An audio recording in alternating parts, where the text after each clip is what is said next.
As the U.S.-Israel war against Iran enters its third week, one stark reality dominates.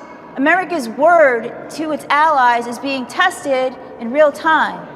I'm Alicia Powe in Washington, reporting inside the Capitol. Iran has unleashed wave after wave of missiles and drones, not just on Israel, but disproportionately on the United Arab Emirates and Bahrain, the two Gulf nations that signed the Abraham Accords with explicit U.S. backing. The human and economic toll continues to rise.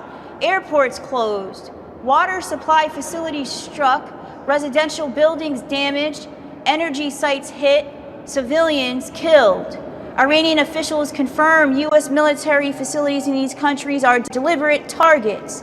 This is no longer only a military conflict, it's a direct test of U.S. security guarantees. When partners who took risks for peace now face the heaviest retaliation, one question is unavoidable. Does American commitment still hold in the Middle East and beyond? This week, we asked lawmakers tough, direct questions grounded in today's escalating reality. Why is Iran hitting Abraham Accords partners UAE and Bahrain harder than Israel? And what urgent U.S. aid is coming to protect them? How will the United States urgently reinforce defenses for these allies under heavy Iranian attack? They're a terrorist nation, and for whatever reason, they've designed a war strategy of attacking all of their neighbors simultaneously. It is who they are, and it's why you're seeing the entire region uniting against this tyrannical regime in Iran. Look, I think we are facing a higher terror threat level than any time in decades, and that is caused by two things. It is caused by, number one, 4 years of open borders under Joe Biden that allowed 12 million illegal immigrants into this country, and that invited terrorists, Hamas and Hezbollah terrorists, Iranian terrorists, into this country. Secondly, there's obviously military conflict in the Middle East. We have multiple radical clerics who've issued fatwas calling for terrorism against America. We've seen 2 terrorist attacks in the last week, one in Austin, one in New York City. And at the same time, Democrat politicians in Washington are voting repeatedly to defund the Department of Homeland Security. The entire purpose of the Department of Homeland Security is to stop terror threats and stop terror attacks. It is wildly irresponsible for Democrats to defund DHS while America is at a heightened risk for terror.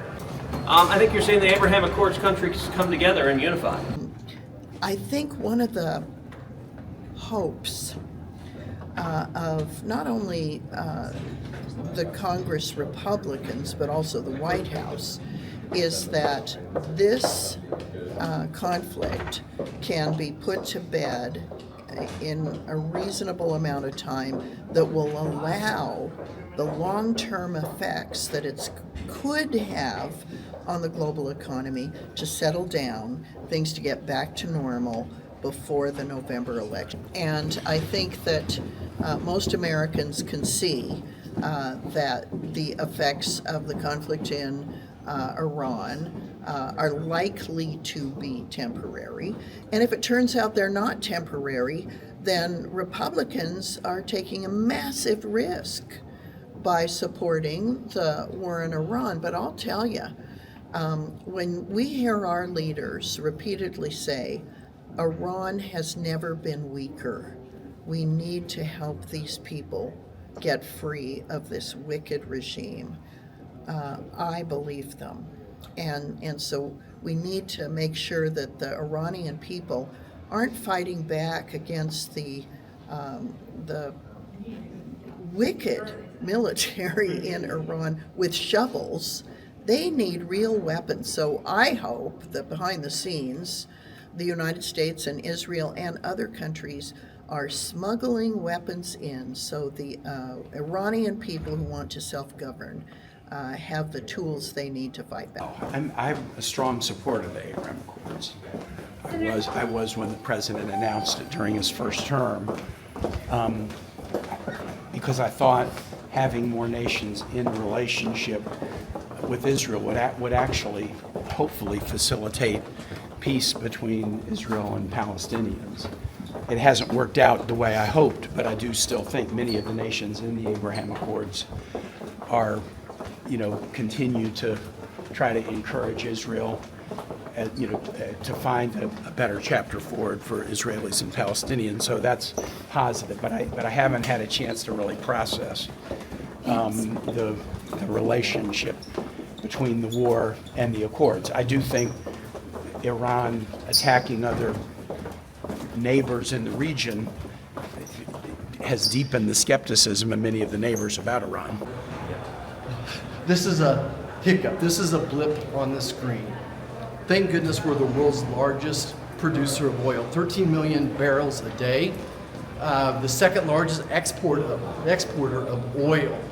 So when this war settles out, and I think that's going to be in weeks, that those oil prices will come back down. And thank goodness for President Trump's policies of drill, baby, drill. Because of that, we have increased production. So you have to look beyond these little silos and just these little one-day hiccups. I've given up on Europe helping us years ago. They're all talk, no go.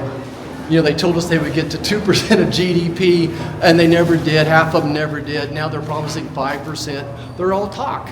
The World War II is over with. The Marshall Plan is over with. It's time for Europe to put some jeans on, take their skirts off, maybe put some boots on, and help the rest of the world out. Why do you suspect Iran is hitting the Abraham Accords partner, UAE and Bahrain, harder than Israel? It'll end up strengthening them. When we get through this battle, through this mission, the Middle East can be the most stable it's been in decades. And I think that there'll be the opportunity there to make progress in the Abraham Accords. The commander-in-chief, he's the coach there, saying, we've got our enemy down, but now it's time to put our foot on the throat. That's what I hear President Trump saying. I think maybe that's one quote out of a couple hundred. I think meantime that we had the Secretary of War out there just doubling down, doing everything that we can to put an end to this war very quickly. But boy, it sure looks like we're winning right now. I think the future of the Abraham Accords is very positive. I'm very bullish on that, and I think it's going to continue to improve. Well, my guess is it'll only enhance the ability to expand the Abraham Accords to other nations. I think what they're trying to do is punish their regional partners, which, again, this has been Iran's strategy for 50 years, which is make everyone afraid, both near and far, make everyone afraid to stand up to them and lash out at any indication of disloyalty or opposition to their campaign. So this is par for the course. This is literally, they're trying to spread terror around the region by punishing them for standing with us. So I think this is going to continue until they're out of missiles and bombs, but we're debilitating them one step at a time. Even as attacks on these allies intensify, clear answers on U.S. protection and commitments remain elusive on Capitol Hill. One of my, I don't know if I'd call it a red line, but simple requirements is the president ought to send up his core national security team to brief us on what they're preparing for, what their plans are, and how they would manage the risks and costs to American service members. I want to know what the goals are of any military action, whether the goals justify the costs and the price, what the end game and exit strategy is, and what kind of ultimate costs there are for our allies as well as ourselves.